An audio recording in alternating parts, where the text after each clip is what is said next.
اس وقت رشال کا صبر تقریباً گر چکا تھا، شاید اس کی حالت ہی ایسی تھی۔ پاگل ہو گئی ہیں کیا؟ نواب عالیان رشال کا چہرہ پکڑتے دھاڑے تھے۔ رشال روتے ہوئے ایک دم اپنے سر کو پکڑتے نواب عالیان کی باہوں میں جھول گئی تھی۔ نواب عالیان کے تو ہوش اڑے تھے، ان کا دل منہ کو آیا تھا۔ چھوٹی بیگم!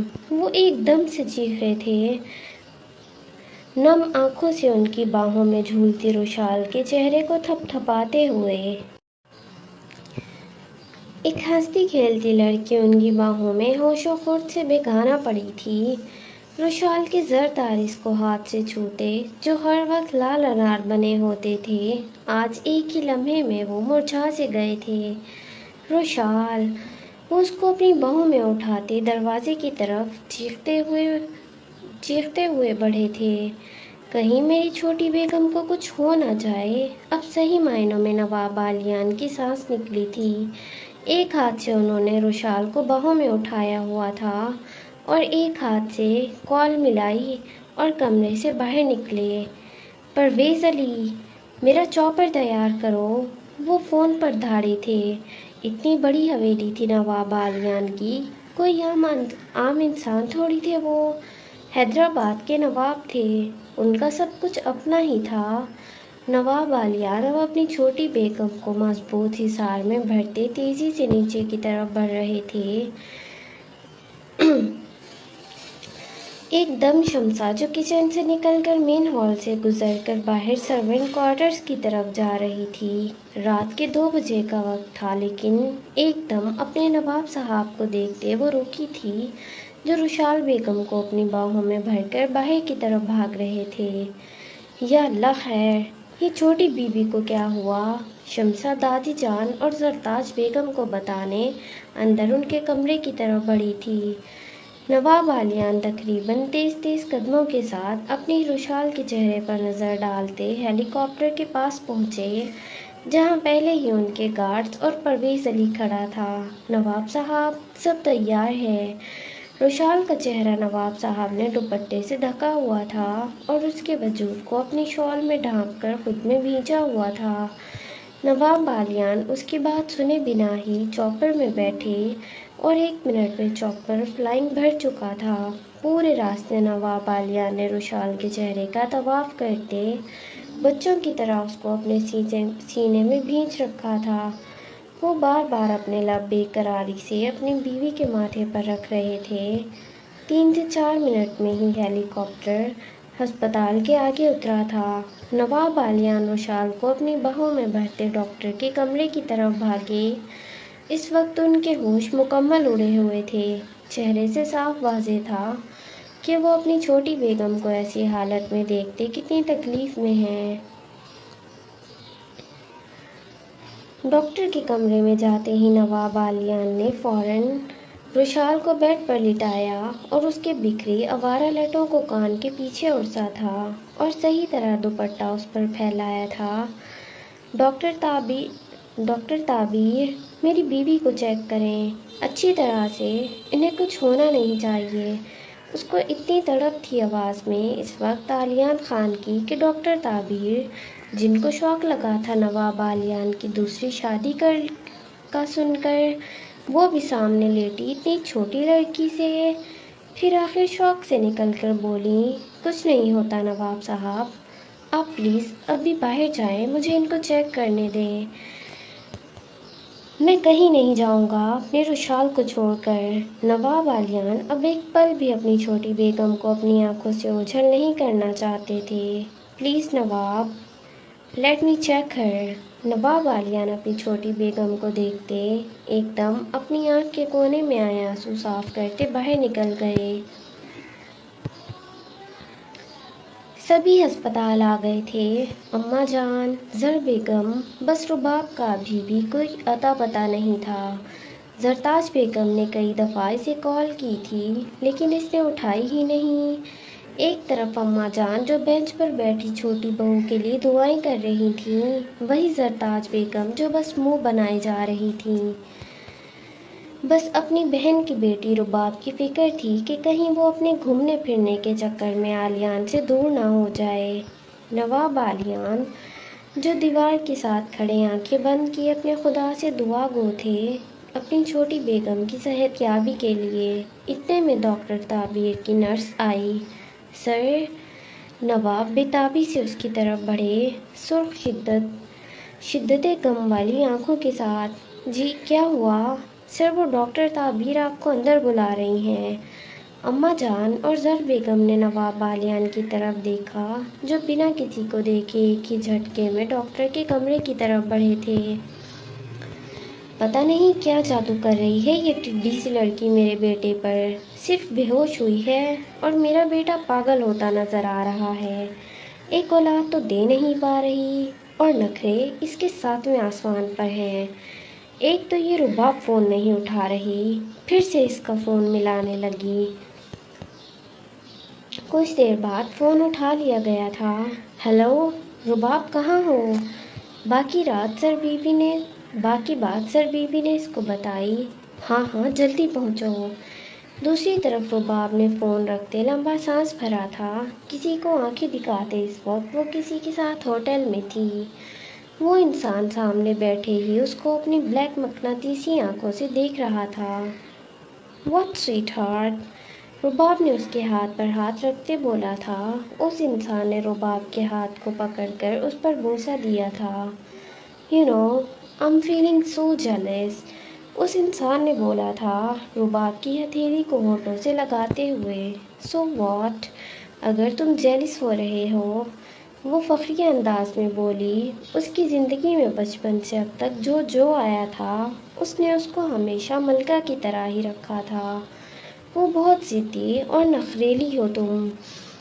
نخرے کرنا تو بنتا ہے، اپنے شوہر کی اور تمہاری محبت کی اکلوتی وارث جو ہوں۔ یہ بولتے اس نے آنکھ ماری تھی۔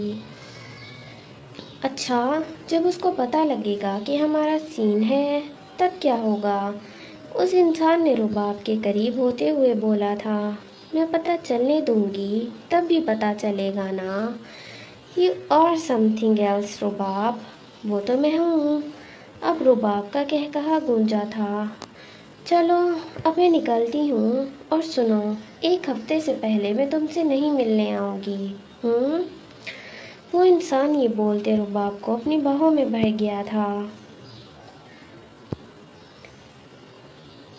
بتائیں مجھے ڈاکٹر تعبیر، کیا ہوا ہے میری چھوٹی بیگم کو؟ اپنی بیوی کی طرف نظریں ڈالتے ہوئے پوچھا، جس کو ڈرپ لگی تھی اور وہ اب بھی بے ہوش سکون سے سو رہی تھی۔ وہ تو اب سو رہی تھی پر نواب عالیان کی جان حلق میں آ چکی تھی۔ دیکھیں نواب عالیان، میں آپ کو جو خبر دینے لگی ہوں ضرور وہ آپ کی اور آپ کی فیملی کے لیے بہت اچھی خبر ہے، لیکن وہیں مجھے آپ کی چھوٹی کم عمر بیوی کے لیے ڈر بھی لگ رہا ہے جو شاید ابھی 18 سال کی بھی نہیں ہے۔ دیکھیں ڈاکٹر، آپ پوری بات کھل کر بتائیں، اور ایسی کیا خبر ہے؟ نواب عالیان نے سنجیدگی سے پوچھا تھا۔ دیکھیں، پہلے تو کنگریچولیشنز ٹو یو۔ کس بات کی؟ نواب عالیان نے سنجیدہ نقوش سے حیرانگی سے دیکھا تھا۔ آپ باپ بننے والے ہیں، آپ کی بیوی پریگننٹ ہے اور اس کی پریگننسی کو 1 مہینہ ہو چکا ہے۔ کیا؟ نواب عالیان کے فیس کے تاثرات بالکل ہی بے تاثر تھے۔ یہ خبر ان کے لیے جہاں ایک شوق تھی وہیں خوشی کی خبر بھی تھی۔ نواب عالیان 32 سالہ مرد 8 سال کے طویل انتظار کے بعد باپ بننے والا تھا، لیکن وہیں ڈاکٹر ان کے ری ایکشن کو دیکھ کر حیران تھی۔ وہ سمجھ نہیں پا رہی تھی کہ وہ خوش ہیں یا شوق ہیں یا حیران۔ نواب عالیان، ڈاکٹر، کیا میں واقعی باپ بننے والا ہوں؟ ایک بار پھر کنفرم کرنا چاہیے۔ جی نواب، پر یہ ڈیلیوری کوئی عام نہیں ہوگی۔ مسز عالیان کو ابھی سے بہت ہی پیچیدگی کا سامنا ہے۔ ایک تو ان کی کم عمری کی وجہ سے، بس بہت خیال رکھنا ہوگا آپ کو۔ یہ کیسے ہو گیا؟ میں یہ ابھی نہیں چاہتا تھا۔ میں نے تو ہر احتیاط کا خیال رکھا تھا غربت کے لمحات میں۔